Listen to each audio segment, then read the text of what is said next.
दोस्तों, ये बात आज से 25 साल पुरानी है, जब छोटे छोटे गांव में साधारण लोगों के पास बाइक नहीं थी।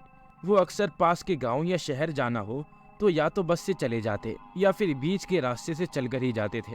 25 साल का अमन भी एक ऐसे ही छोटे से गांव में रहता था।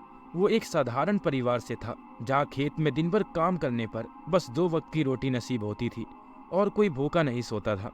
अमन घर का बड़ा बेटा था, तो पूरे घर की जिम्मेदारी अब उस पर ही थी। उसके पिताजी चाहते थे कि अमन अपनी बंजर पड़ी खेती में अच्छे से खेती करे, जिससे साल भर के खाने का इंतजाम हो जाए। लेकिन अमन की सोच कुछ अलग थी। वो इन सब खेती बाड़ी में फंसकर नहीं रहना चाहता था, उसे आगे बढ़ना था। अमन पढ़ाई में तो बहुत होशियार था, लेकिन आगे की पढ़ाई के लिए उसके पिताजी के पास पैसे नहीं थे। इस वजह से 12वीं के बाद उसकी पढ़ाई छूट गई थी। घर पर पैसे की कमी हो रही थी, इसीलिए अमन ने पास वाले शहर में जाकर किसी दुकान पर काम करने की सोची। अगले ही दिन अमन शहर गया और उसे खाद, बीज और रसायन की बड़ी दुकान पर काम भी मिल गया और उसने अगले ही दिन से काम पर जाना शुरू किया। कुछ महीनों तक तो सब अच्छा चलता रहा। पैसे बचाने के लिए अमन रोज सुबह उसके गांव से 2 किलोमीटर दूर शहर के बीच वाले रास्ते से चलता हुआ जाता था और शाम को उसके कुछ पहचान वालों के साथ चलते हुए घर आ जाता था। अब घर में थोड़ा बहुत पैसा भी आने लगा था, लेकिन वो कहते हैं ना, इंसान को उसका लालच कभी कभी भारी पड़ जाता है। ठीक कुछ ऐसा ही हुआ अमन के साथ भी। बरसात का मौसम शुरू हो गया था, जिसकी वजह से खाद की दुकानों पर रोज भीड़ बढ़ने लगी थी और दिन में दुकान का हिसाब किताब और माल चेक करने का काम बाकी रह जाता था।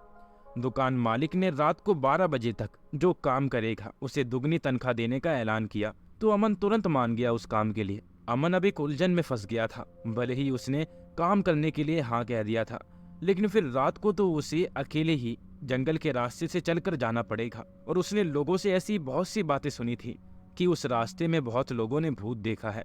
लेकिन अब उसने मालिक से काम करने के लिए हाँ कह दिया था और अब ऐन मौके पर वो मना कर देगा तो उसकी नौकरी भी जा सकती है।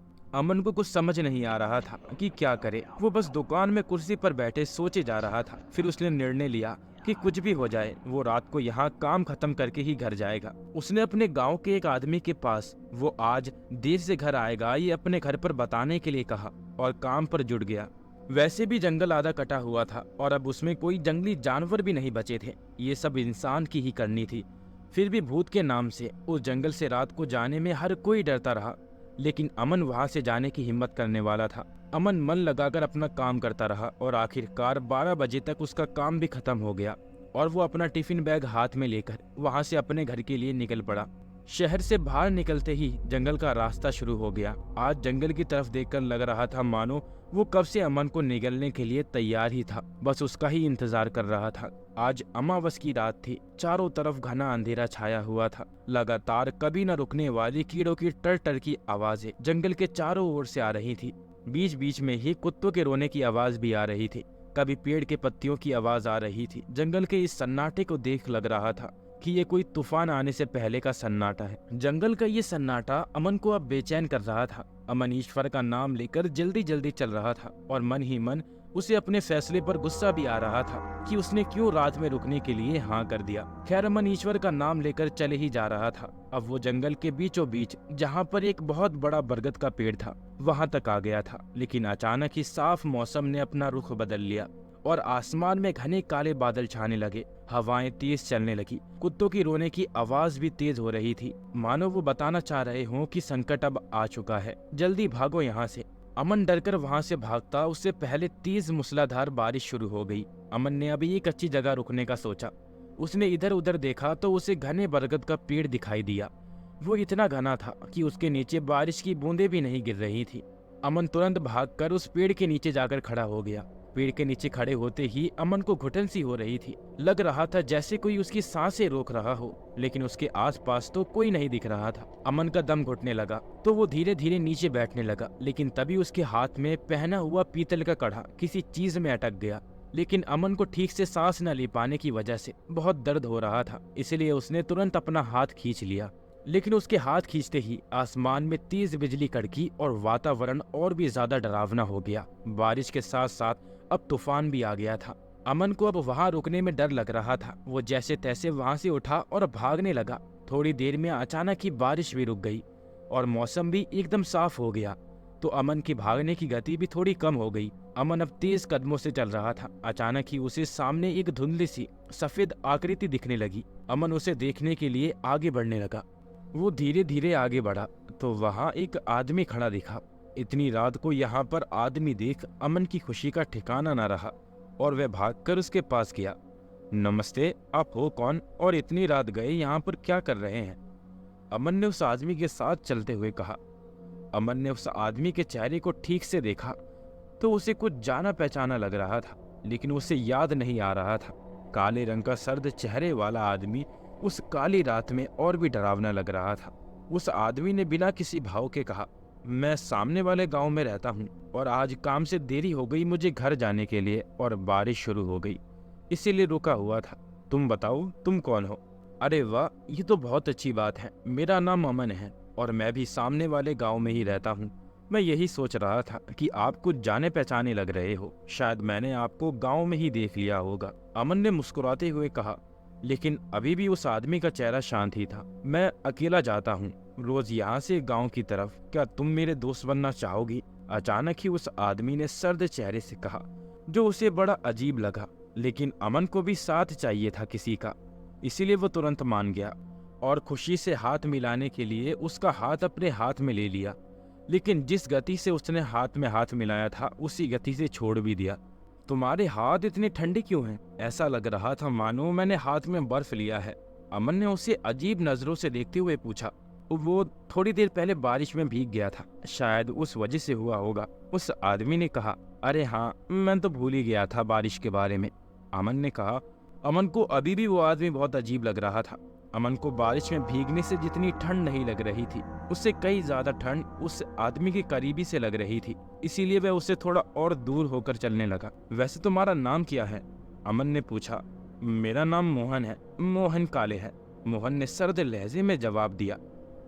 अच्छा नाम है, मेरा कई बार सुना हुआ लग रहा है, लेकिन याद नहीं आ रहा। अमन ने अपने दिमाग पर जोर डालते हुए कहा, तुम मेरे दोस्त बन गए हो, तो क्या तुम मेरी किसी चीज में मदद करोगे? मोहन ने सामने देखते हुए पूछा। हाँ, सीधी बात है, अब दोस्त बन गए हैं तो दोस्ती में मेरा फर्ज बनता है कि अगर मेरा दोस्त किसी मुश्किल में फंसा हो तो मैं उसकी मदद करूंगा। मोहन ने कहा, ठीक है, लेकिन अब इस बात से पीछे मत मुकर जाना। हाँ दोस्त, बिल्कुल, ये मेरा पक्का वादा रहा। अमन ने उसका हाथ पकड़ते हुए कहा, लेकिन हाथ बर्फ की तरह ठंडा होने की वजह से उसने तुरंत छोड़ दिया। दोनों बातें करते करते गांव की सीमा के पास पहुंच रहे थे। पूरे रास्ते भर अमन उससे कुछ न कुछ पूछता रहा, लेकिन मोहन उसका सर्द जवाब देता रहा। अमन ने नजर उठाकर सामने देखा तो उसे उसके पिताजी दिखाई दिए। देर होने की वजह से उसे ही लेने के लिए घर से निकले थे। वो मोहन से बात करते हुए उनकी तरफ बढ़ रहा था और हाथ दिखाकर बता रहा था कि वो मेरे पिताजी हैं। दूर खड़े उसके पिताजी उसे बड़ी अजीब नजरों से घूर रहे थे।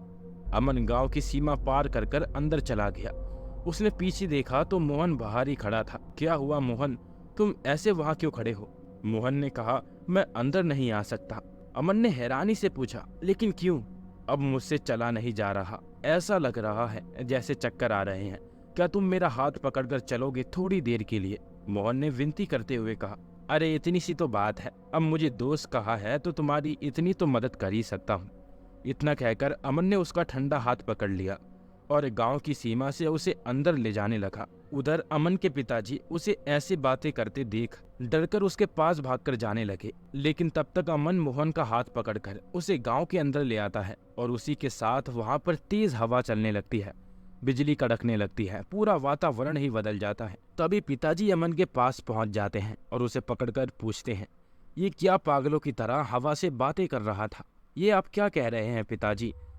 मैं तो मेरे नए साथी मोहन से बातें करते हुए आया हूँ, ये देखिए। इतना कहकर अमन ने मोहन को दिखाने के लिए जैसे ही पीछे मुड़ा तो उसे पीछे दूर दूर तक कोई दिखाई नहीं दे रहा था।